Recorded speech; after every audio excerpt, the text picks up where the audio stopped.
All right. 3 minutes, according to my atomic clock.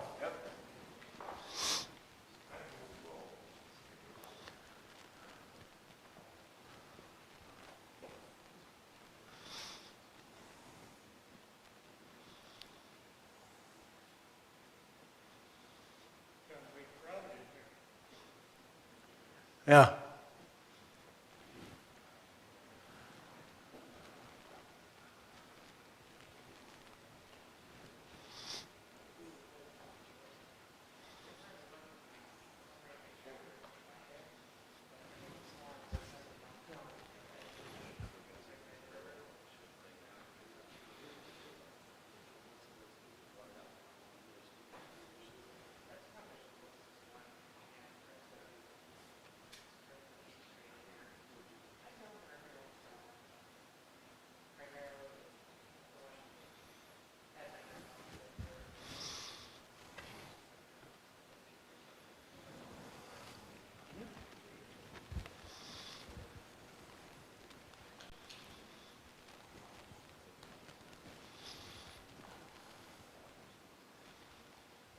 Where are you going for pizza, John? I think Toledo.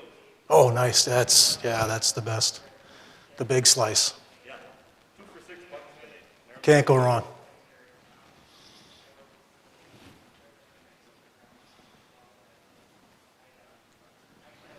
It's like the awkward time before the board meetings, too, as you arrive at the hour to start.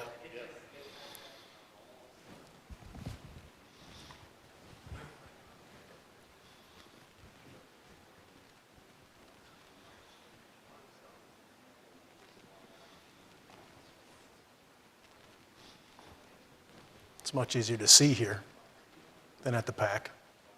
Yeah, well, I can turn the lights off and make it more comfortable. I'm okay.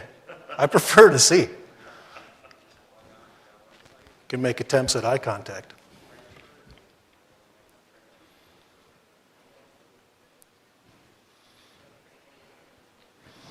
All right, are we ready?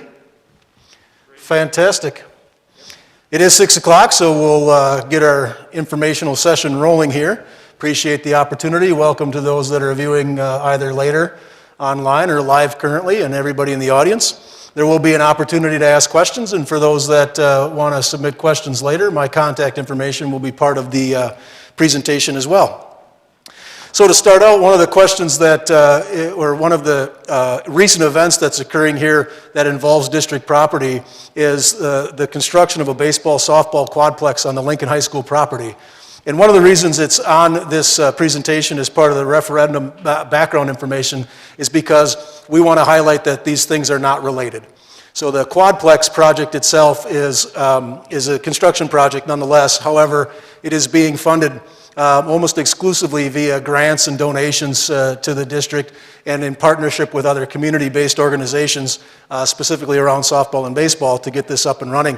We already have over 80% of the funding for the total cost of this quadplex secured. And again, no district referendum dollars and very few district dollars in a general sense are contributed towards this quadplex project. So we wanted to highlight, if taxpayers are seeing something in this regard happening on the Lincoln High School property, that this is in fact not part of the referendum questions whatsoever. Couple of nice schematics to give folks an idea of what we hope this will look like when it's ultimately constructed. One last view. And then as we launch in now to the information about the 2 referendum questions that will be on the April 6th ballot. So there's going to be 2 separate questions. I'll get into some details about why it's 2 questions and only 2 questions, but question 1 will address operational needs. That is in terms of what's called a levy override question, and that question seeks $2 million a year for 5 years, and the bulk of that is for curriculum and technology updates district-wide. And we'll get into some details as we move through the presentation. Question 2 is a bond issue or a debt issue question. You'll also hear it as a capital improvement question, and that is to address both safety and security needs as well as educational space improvements. And there again, we'll go through in detail what that means in terms of the bond issue question. The total dollar amount we're talking about in the bond issue is $34 million. So once again, question one asked for authorization to exceed the revenue limit by $2 million a year for 5 years, beginning next year if it passes, and then ending in the 25-26 school year. Question two, which is the $34 million bond issue question for building and school facility projects, includes construction of secure entrances at all schools. We'll get into details around that. Lincoln High School Science Lab renovations and a new student resource center / library. Construction of a gymnasium at Think Academy, which is Rudolph Elementary, and capital maintenance and other building infrastructure improvements that are still a need in the district, hoping that we see that some of the bids on these projects come in a bit under, and we're able to divert some of those funds towards things that might be less glamorous, like parking lots or potentially roofs or other miscellaneous capital improvement projects. We'll talk about this again, and I will get into some detail about the tax impact, but it makes a lot of sense to share with taxpayers that if, based on projections, if both of these questions were to pass, both the levy override and the $34 million bond issue, there is no projected tax increase in the school portion of the tax levy. And I'll get into some detail as we move through the presentation about why that's possible. But once again, based on our projections, there does not seem to be that there will be any potential tax impact on the school portion of the tax levy if both of these questions pass. A question that's been tossed around, and since we've done some mailings and other information sessions and so forth, but a question that's been out there is, why are you asking 2 questions and why only 2 questions? And some of the rationale is couched in state statute. As it stands right now, we're obligated to ask a levy override question separate from a bond issue question.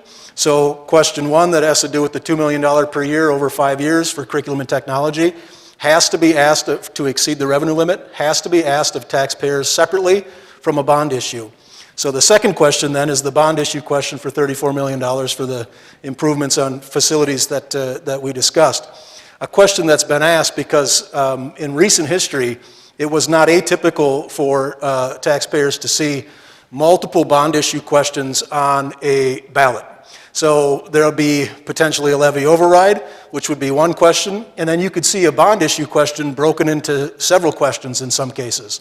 So for example, question one would be, shall the district borrow $12 million to renovate and create secure entrances on facilities? Yes or no? Question two would be, shall the district borrow $19 million to make modifications to Lincoln High School as outlined? Yes or no? Question three, and you would see those listing of a bond issue or bond issue questions, you'd see multiple bond issue questions. This was, I'm going to say, fairly commonplace, but in relatively recent history, for the last few years at least, based on state statute, we are unable to do that. So school districts can only ask referendum questions at certain points of time in the election cycle or in a year, and we are limited to only asking 2 questions at any one given time. So that's the rationale behind why 2 and only 2, and not breaking the bond issue question into multiple segments. That question has come up from taxpayer contacts based off of information that we've already shared, so I think it's relevant to point it out here this evening. All right, getting into the details around question 1, this is the operational referendum. Once again, $2 million a year for 5 years. If it's approved, it would begin next year and would end in the 25-26 school year. And I'm going to get into some details too as we move through this, but it's about curriculum and technology updates, academic software, professional development for staff, technology devices for students, and outdated AV equipment in classrooms. A couple of pieces of information or examples. The district, on average, spends between $200,000 and $540,000, dollars per year on curriculum expenses. And that includes every content area and every level. So when we're thinking about that, we're thinking in terms of online-based subscriptions and that sort of thing, which are fairly commonplace now in 2021 and so forth, in addition to things like textbooks and workbooks and those pieces. Those aspects of curriculum are now much more multifaceted than they were in the past. Nonetheless, this data is indicative of about the last 7 years, $200,000 to $540,000 per year on curriculum updates. Again, the varying degree of the nature of that dollar amount has to do with a lot of the time what content or content areas we're purchasing. And you might see it be more cost intensive for something like language arts versus something like art, as an example. And that's why there's a little bit of that range there. Another point that's relevant that would be a portion of this is that right now renewals of annual licensing for educational management software and other things that kids and staff use equal $320,000 per year and growing. That approach as far as how curriculum is delivered to students and how we enter into these contracts and agreements with various companies is based on seat licenses or site licenses or both, and it's typically based on the number of students or staff that are using the software, the interface. So some of those things that are included in that total are things like printing, network services, archiving, Canvas, which is used at Lincoln High School, Seesaw, which is an educational management platform, Seesaw, which is an educational management platform at the elementary level, Managed Print Service, Securely. Securely is a program that keeps track of what kids and staff are doing with district equipment and their online and web behavior. So things along those lines equate to $320,000 per year. Once again, if you take those two numbers and simply add them together, some pretty quick math, you're getting close to up to $860,000 per year that's just tied up in things along the lines that I just mentioned, new curricular purchases and then maintaining an ongoing subscription to these various resources. And then we'll talk about technology, more materials or hardware, as it were, things that are in people's hands or for use in a classroom. And some general updates that are required here with technology purchases that would be seeded into this dollar amount includes classroom audio and microphone systems. District-wide, those would be updated at an estimated cost of $400,000. Smart boards, replacing smart boards with interactive displays, the estimate there district-wide is about $1.5 million. A question might be, what's a smart board and what's an interactive display? Well, a smart board is an interactive whiteboard with a projector, much like the setup that you see here, but aside from a screen, then it's going to be a touch-sensitive and interactive whiteboard. I'm sure taxpayers that have been around the area for a while remember when smart boards were being purchased in the district and installed in classrooms. If you have kids in the building, you're familiar with what smart boards are and what they do. But unfortunately, smart boards are no longer being supported.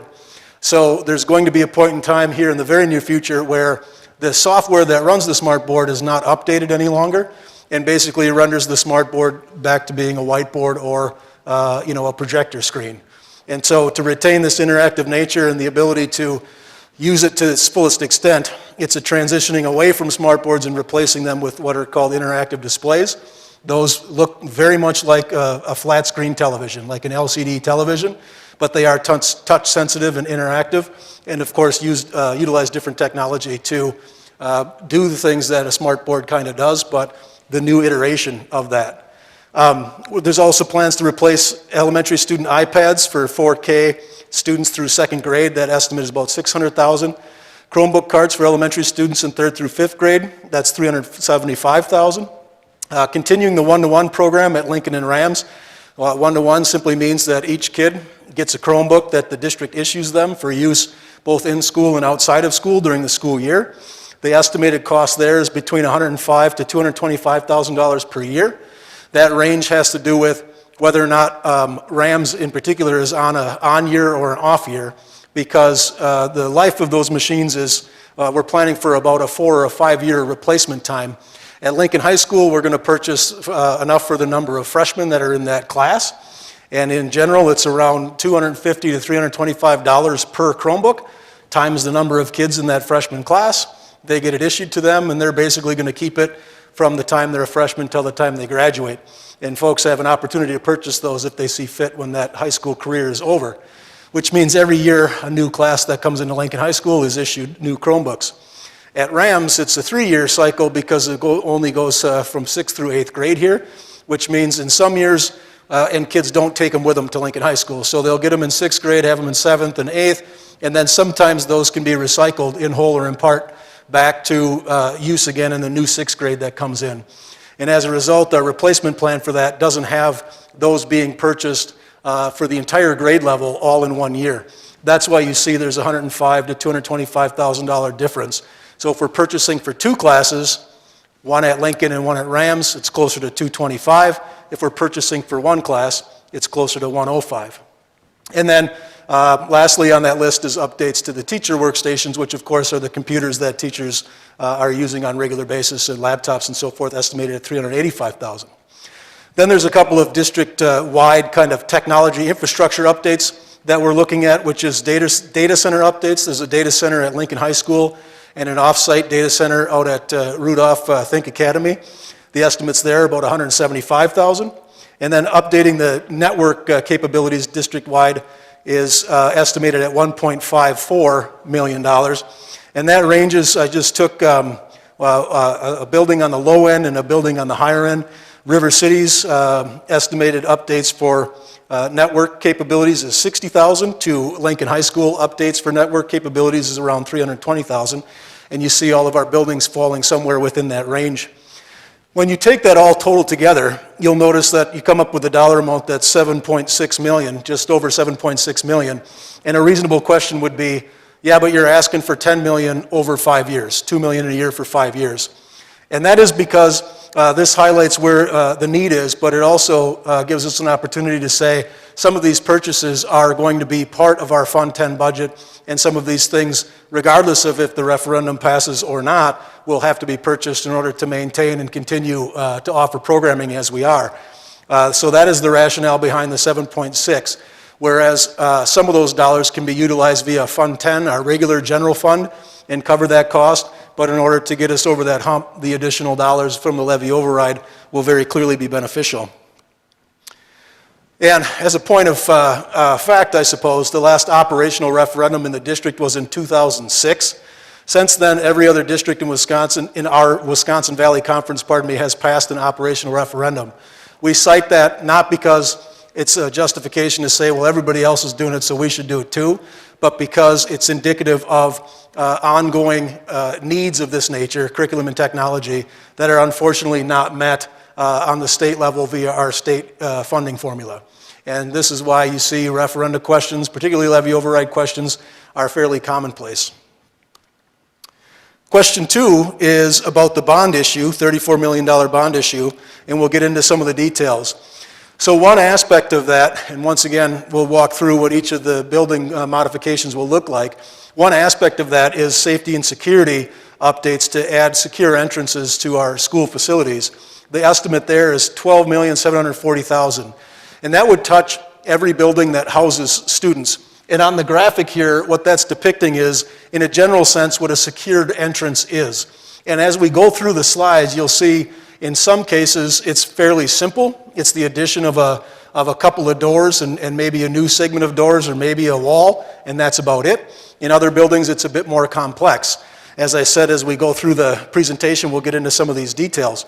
But in a general sense, and for folks that might be wondering, the schools are in fact secure.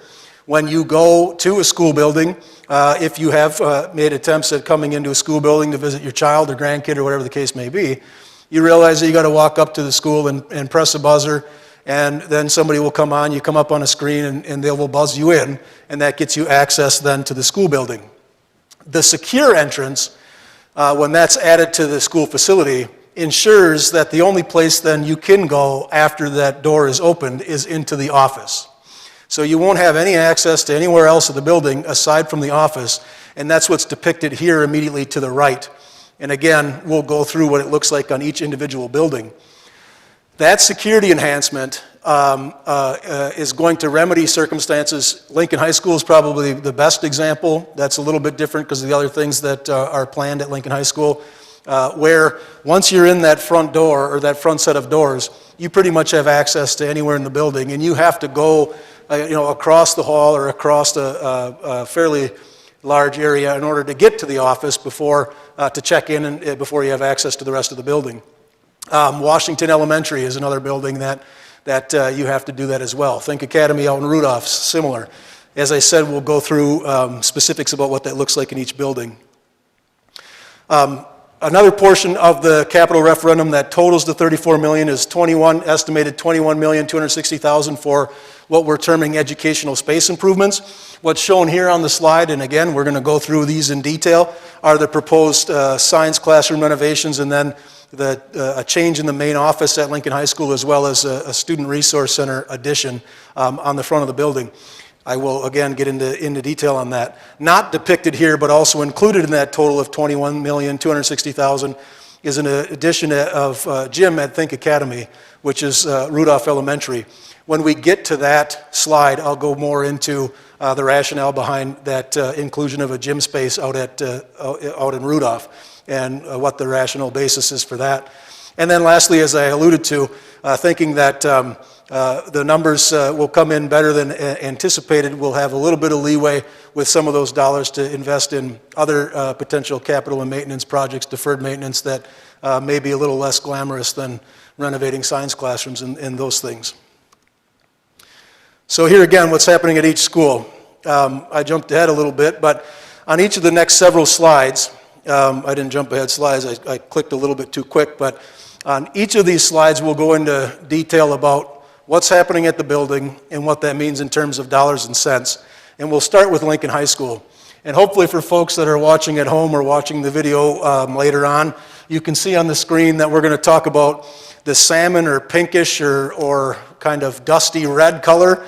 If you see that on one of these floor plans or schematics, that is indicative of an addition, a new space that would be added. When you see the blue, the light bluish color, that's indicative of a renovation. And when you see the tan, that's a reassignment. So that's how these are color-coded. That holds true as we talk about all of these buildings. So now you're looking at Lincoln High School. The modifications there are totaling $13,065,000. And on the front of the building, you can see what we're talking about with regard to including a secure entrance.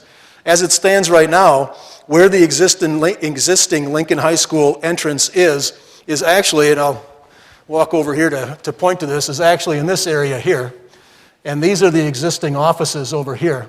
And so when people enter, you have an easy right to get into the open commons area, or you hang a left and you're down into the academic wing with classrooms and the like. And the approach of shifting the offices to the front and the media center / student resource center to the front helps us address the secure entrance. And that's what's depicted here. Why is that new? I'll get into a little bit more detail about the media center when we talk about the second floor, but ultimately it has to do with the space issue as we expand and renovate the science classrooms on the second floor. It takes up some of that space that is currently occupied by our existing library and media center, so making it necessary to relocate it elsewhere. When we add that student resource center to the right and the new office area to the left, as you're looking at your screen, you have this built-in opportunity to create a secured entrance. So as people would walk in that front door, they would have to immediately go to their left to get into what's the new office area and reception area before they would have access to the rest of the building. So that explains offices and reception area on the left-hand side of your screen.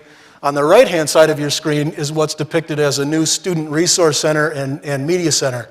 There'll be elements of that are absolutely like a traditional library that you're familiar with, books and quiet study areas and so forth. But because of its location, it also offers an opportunity to kind of spill into our existing commons and lunchroom area and allows for a much more flexible use of that space, a much more 21st century or more updated sort of space use, such that that area on the right-hand side, what's depicted on the slide there, is like a cafe and some nice tables that kids could be sitting in.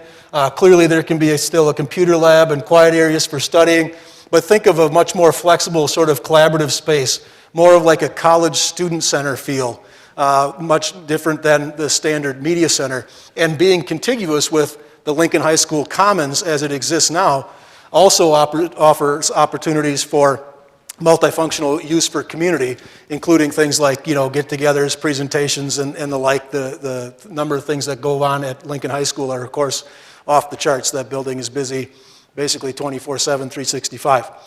So that is the first floor. You get new offices on the left and a new student resource center / media center on the right. It allows us to do the secured entrance, and then that student resource center kind of spilling into the existing lobby. The stuff depicted in tan, just as a reminder, that's very minimal changes, as it's simply a reassignment. So there really isn't any construction necessarily that's going on there, just reorganization and reassigning locations of offices and conference rooms and so forth. On the second floor of Lincoln, the estimate there's $9.9 million, 9.93 to be more precise, which, as I alluded to earlier, is a renovation of the majority of the middle of the second floor, which is where our current science classrooms sit. And as you go from the right-hand side to the left, the blue carries you towards the direction of where the existing media center is, which is technically in this area here. And you can see that is taken up almost entirely by new science classrooms. One of the questions would be, why do you need new science classrooms and why are they bigger? Well, in fact, it adds at least one science classroom that's a true science classroom rather than kind of a borrowed space that people are limping along and using. But also what it does is it accommodates now 28 students per science classroom versus what they're built for now is 24. So think of 12 pairs or for partner work. And I think most importantly, the Lincoln High School was built in 1979. So these are 1979 style science labs with 1979 style infrastructure to do science. And it doesn't take a big stretch to understand that Lincoln High School is 42 years old, and updates to areas like science classrooms in particular to keep up with the times and continue down a path of enhanced opportunities in that regard for our students is, of course, needed. So some of that space, most of that space in the center of the second floor is taken up in the renovation of these science classrooms. It's almost a complete restructuring of what that organization looks like.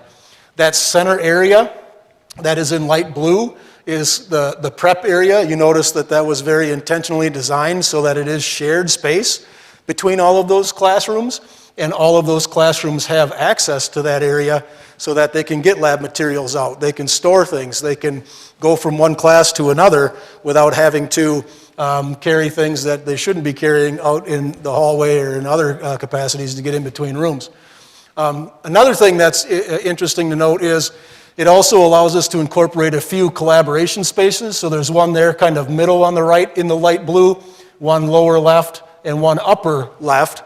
And those collaboration spaces would be for Lincoln High School kids and staff in general, not just those that are using the science classrooms. So those two would be flexible spaces for kids and classes and staff members to get together in. Think about a small group from a classroom going out and doing something that they got to do on a project or whatever the case is, and then returning to the classroom when they're done. In my prior experience, prior to coming to here to Rapids as a superintendent, I did have the opportunity to also participate in the renovation of science classrooms in my former school district, and can tell you without question that the estimate to renovate one science classroom, just one, is around $250,000 to $300,000 per classroom. And individuals might think, my God, that is a crazy amount of money just to renovate one classroom. And I don't disagree. But what that is mostly tied up in is not only the infrastructure, so gas, electric, and some of the airflow that's necessary for in a science classroom to do the things we want to do in a science classroom, but a lot of it is tied up in things like cabinets and countertops. And I know that that's tough to conceive of, but legitimately that is the case. And once again, excuse me, moving science in particular down a path of updates and bringing it up more to 21st century standards, as it were, is an excellent and welcome addition. Lincoln High School is not old. Lincoln High School is in great shape. Lincoln High School, you know, if you walk the grounds and you look around, you would never guess it was built in 1979. And that's a huge credit to our custodial and maintenance people, as well as our other staff. But it also highlights that infrastructure from '79 for things like science labs. After 42 years, it is about time for those sorts of updates to transpire. Also, on the bottom right-hand corner, you notice there is that pinkish or salmon color yet again. And those are some modifications or additions to Spanish classrooms and foreign language classrooms as a result of some displacement because they are situated near where the existing science classrooms are, and that space would be taken up, so those would have to be relocated or added to. That is part of, and it carries up from the second floor, from the first floor to the second floor, and is kind of over where that media/student resource center, media center/student resource center we were talking about on the prior slide. So that's the Lincoln High School in a nutshell. So then you have River Cities High School as an example, and you'll notice the first thing, of course, that comes to mind is that, boy, this is a lot less complicated than what we were talking about for Lincoln High School. At River Cities, what the goal is to accomplish this secured entrance. And at River Cities, because of the way the building is configured, it's not a very high dollar sort of modification to make. So the estimate on that is $85,000, as is depicted there in the upper right-hand corner. And what you're talking about is renovation of spaces, again, moving where doorways are, adding a doorway, changing some walls potentially, and it's legitimately a renovation only. There's no additions and no other significant construction that would take place at River Cities. Once again, you get through that front door. The only place you have access to after you're buzzed in is to the office, where you need to check in before you're granted access to the rest of the building. Rams, where we are right now here at the middle school, very similar thing. The office is just down the hall from here, and in this case it is simply a repositioning of the entrance doors to a degree and adding a door so that when you come in, you're allowed in that front door. The only place you have access to is to your immediate left, and you check in at the office before you're granted access to the rest of the building. There is some reworking of the reception area because of the office location and so forth here at Rams. But the total then is $290,000 versus some, multi-million-dollar sort of project. Once again, this is renovation here at Rams and not anything in the way of additions. Grant Elementary School, the first elementary on the list. One of the first things you notice is that we're back to this pink or salmon color, which is indicative of an addition. And you see the price tag then go from maybe a couple of hundred to several hundred thousand to 1.2 million, 1.3 million just about. And that is because if you're familiar with Grant Elementary, you enter the facility, and as it stands right now at Grant, this is where the front entrance is in general, but you enter here and then you have to walk across the hall and down a little ways in order to get access to the office. So that's why this is an addition in this case, where to the left of the screen in the pink, you see a new office and reception area, as well as a bit of a reworking of the vestibule in that front entrance, ensuring that when people come in, they're directed to the new office and then they're granted access to the rest of the building. Because it's an addition versus a renovation, you see that there's going to be a different price point for accomplishing that task as well. Grove Elementary School, going back to a renovation approach and a reworking of doorways and so forth. Again, renovation almost exclusively, and the estimate there is about $140,000. Again, this has everything to do with the existing building floor plan and whether or not we have the capability to add a secure entrance without putting an addition on. And Grove would be another example of us having the capability to do that.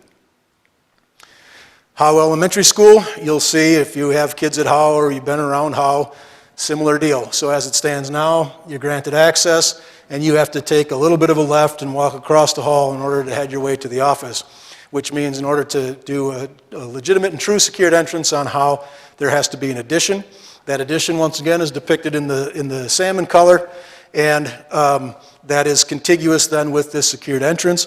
And the existing office would be repurposed and reworked, but what you would have there added to Howe is not only the secured entrance, but a new office and reception area that you see on the left-hand side of your screen. Estimate there is $1.38 million to accomplish that. Mead Elementary School, you see a price tag of $1.66 million estimate for the modifications in that building. On the bottom left is the secured entrance piece, and as indicative of the blue, a renovation is required, meaning that there's no addition added down there. But what you have is, again, an ability to rework that entrance so that it becomes secure, directing people into the office. For those with kids at Mead, you know that when you walk in, the office is right there to your right.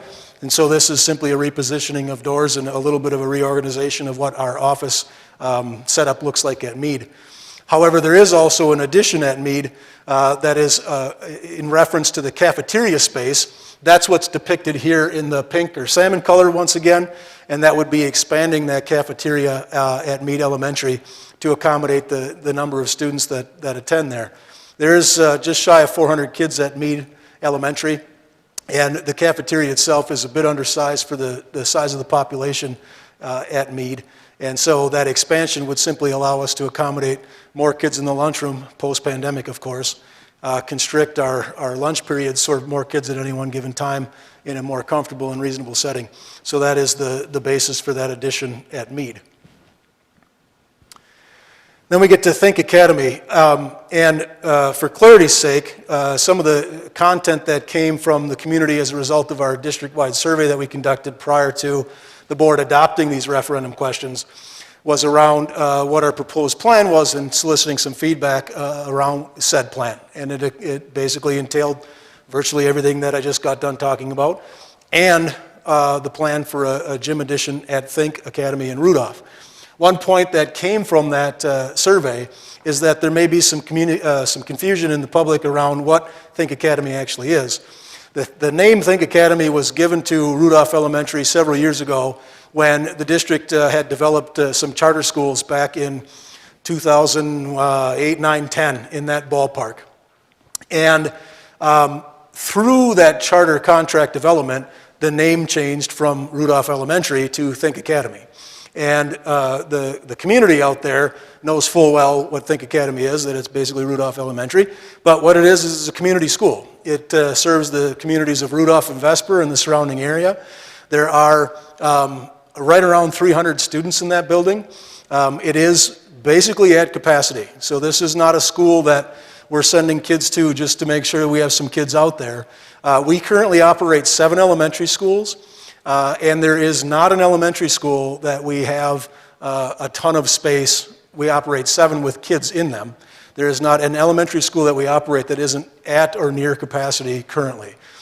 District-wide, our numbers have kind of planed out around 5,100 students district-wide.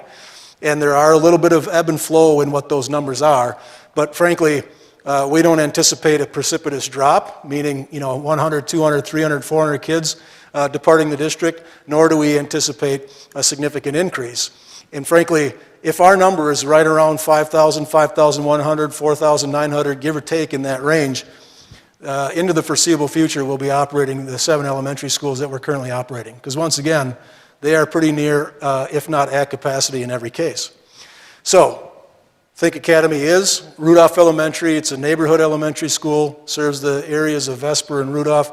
And one of the aspects of that Think Academy or Rudolph Elementary building is that what you see on the right-hand side in white, so in this area here, this is the existing gym and cafeteria and common space out at that facility.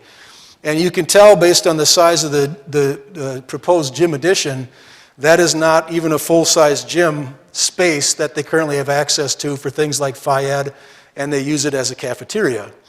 So they're quite limited, and what ends up happening is they run kids through there, and if it's during a lunch period, then clearly they're not having Phi-Ed or using that space for anything else. Classroom get-togethers, all school sort of things, and so it's taken up by the standard lunch process. And then what happens is that they clear all the tables out, put them away, and then they can have Phi-Ed in that existing space. That's functional. I mean, it works okay. But the thought process around adding the gym to this facility would allow a ton of breathing room and space out there so that things can continue to happen in the new gym space while lunch is occurring. Additionally, it offers opportunities for community-based get-togethers, Grandparents' Day programs, elementary school programs that transpire, allows an accommodating space because we could use the new gym for this space. Lastly, if the gym is added out there, it's an amenity the community can enjoy as well, as there could be access for things like wrestling practice and basketball, volleyball, and so forth out there in Rudolph. The estimated price tag for that gym addition, which again the addition is depicted in this pink color, is $4.77 million. You'll notice almost immediately too, there's some storage options that are included there because storage at every school anybody has ever been to is always at a premium. I've been in education for going on 20 years and I've never heard once, God, we have too much storage, we don't know what to do with it. In fact, it's always the opposite problem. And then the gym is quite limited. This is not anything that's a crown jewel sort of gym. This is just a functional one basketball court sort of gym space with a little bit of storage and bleachers that would seat around, I think, 200, give or take. And so it would be a very functional space for elementary school/community use. Going to Washington Elementary, we're back to kind of the same old diatribe around having to relocate the office. If you have students attending Washington, you know full well, you walk in that front door and you have to make your way across a little bit of an open area in order to get to the current office. So once again at Washington, you see a bit of a higher price tag, just over $1 million. And then you see again this pink or salmon color, which is indicative of an addition. The addition that is shown there on this slide has to do with simply the office and reception area being relocated to the front of the building, allowing for the secured entrance capability at Washington. And then we get to Woodside.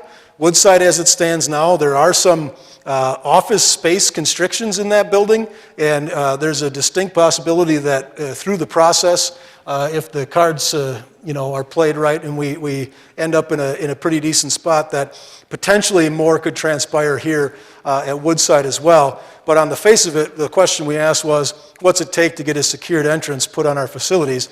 And in this case, what's proposed is simply a renovation, because again, if you're familiar with Woodside, the office is pretty much right there to your right upon entering. So it could be as simple as a repositioning of doors. If there is some opportunity to rework a bit of that office space and provide a little bit more breathing room for Woodside with office staff and in that area, then that is a possibility. The estimate, however, just to do this renovation for the secured entrance is $370,000. So, it's a lot of stuff about what we're talking about for each building, as well as kind of the comprehensive approach that if these questions pass, we intend to take. And I started in the presentation by saying that there's not going to be a projected tax impact on the school portion of the levy if both of these questions were to pass. And one of the questions that you would ask is, how is that possible? Well, frankly, because of the work of past school boards, current and past school board, as well as our business office and other individuals, excluding myself, but of course, since I've arrived, have carried this along. But the district is positioned quite well, financially speaking, to ask these questions. And with referenda questions, timing is everything, right?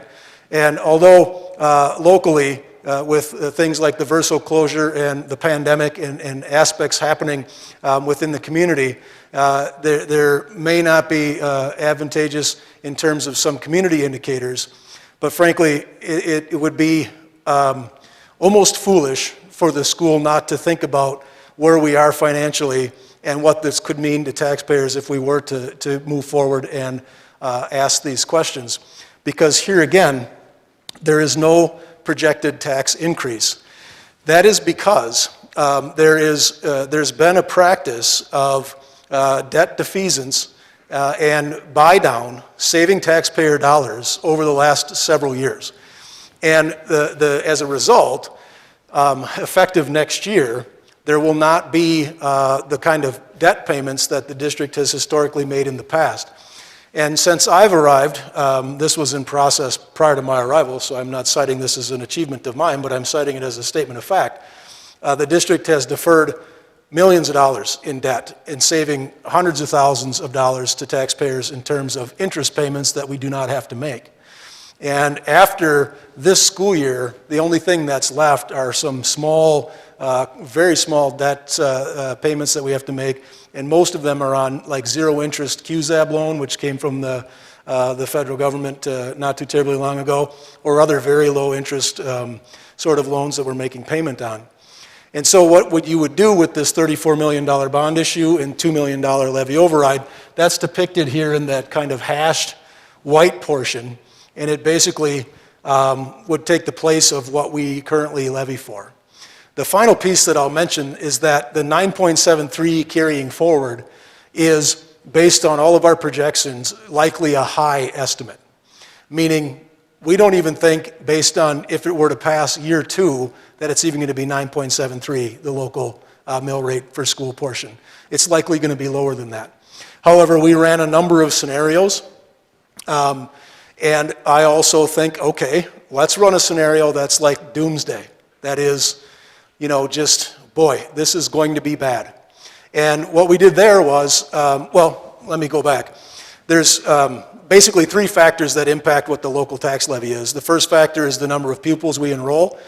The pupil enrollment has a direct impact on the levy, because if the pupil enrollment goes up, the levy goes up. If the pupil enrollment goes down, the levy goes down. So that's what helps set your cap, which means if we have fewer students, those costs aren't passed on to taxpayers because our cap goes down when we have fewer students. If our cap goes up, then we have more students and you can levy more per kid. As I indicated, our projection is flat. And so in all of the projections that we've done, we've kept 5,100, give or take, as the number of students. Another factor of the local mill rate, based on the school portion of the taxes, has to do with our equalized property value. Equalized property value in the area has, excuse me, over the last several years increased anywhere from, say, 2% to as much as 7 or so percent. An individual could say, well, that doesn't make sense because my property value actually went down. Now, keep in mind, I'm talking about equalized property value as is calculated and informed to us by the state. And in a general sense, our equalized property value has been on an increase trajectory.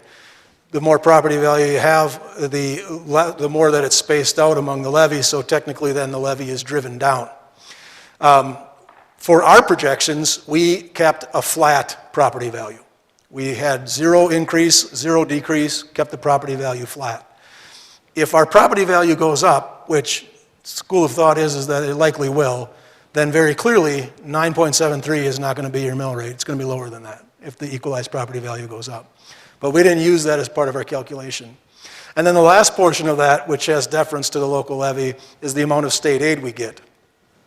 Believe it or not, there is a certain amount of debt that school districts, based on our school funding formula, and those that are aided the way Wisconsin Rapids Public Schools are, there's a certain level of debt that's actually advantageous with regard to garnering additional state aid. So it's not all shouldered on the backs of the local property tax levy. Now, when we talk about state aid, that's taxes as well, but that's statewide taxes put into a pot and then dispersed, of course, to all 421, give or take, school districts in the state. Our state aid typically comes in at roughly 50% of what our overall operating budget is, and then the local levy, for the most part, makes up the difference. So, going back to my scenario around developing a kind of a catastrophe.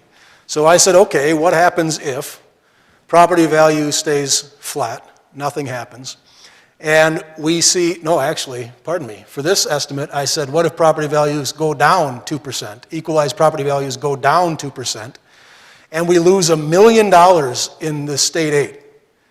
Okay, so now property values are going down, we're losing $1 million in state aid.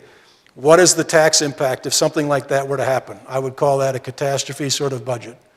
And in fact, what you see is the number rises to just around 10.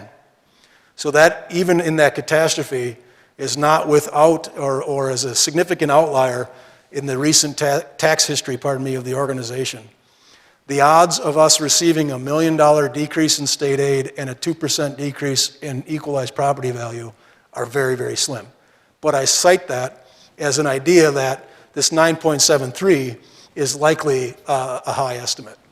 So to encapsulate, what we're talking about doing is basically replacing existing debt payments with those that are albeit lower, and then of course this $2 million levy override. And over the course, another question that's been out there is how long are you going to pay for this bond if you were to pass? And right now our projections are based on a 20-year payback. I'm not a betting man, but if I were, I would bet money that we're going to engage in similar practices, here in the short term and in the long term to buy that debt down as long as we can accommodate it within the mill rate we indicated we're likely going to see within that window, and also pay that down early, defease that debt over time, and thereby save dollars in terms of interest payments to taxpayers.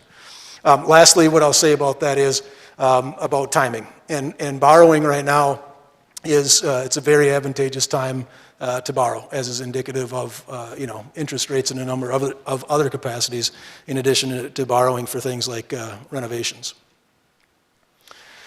So there's opportunities to learn more at a meeting like tonight. So tonight's Tuesday, March 2nd, we're here. If you missed this one, you want to see another one, or just out of morbid curiosity, you want to see if I say the same thing 2 or 3 times, you can come again. Tuesday, March 16th at the Performing Arts Center, back over at Lincoln High School at 6 p.m. That'll be our last kind of community-wide thing. And again, I say last formal community-wide thing, but I am absolutely available to answer questions at any time. This is my contact information on the screen. 424-6701 is the phone number.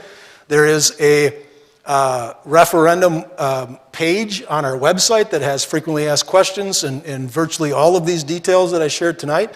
You can email me directly, craig.brown@wrps.net. That's there. And then also on Twitter or Facebook. And you can use any of those or all of those interfaces to ask questions. So with that, that concludes the majority of the presentation. I thank the viewers at home that are watching either now or will watch later, and would invite any questions from the audience if there are any. And if there are not, perfectly fine. You can email me or call me anytime. So any questions for anybody that's out there? Outstanding. Well, as I said, feel free to reach out anytime. I appreciate the opportunity, and thank you so much for your attention. Have a great night.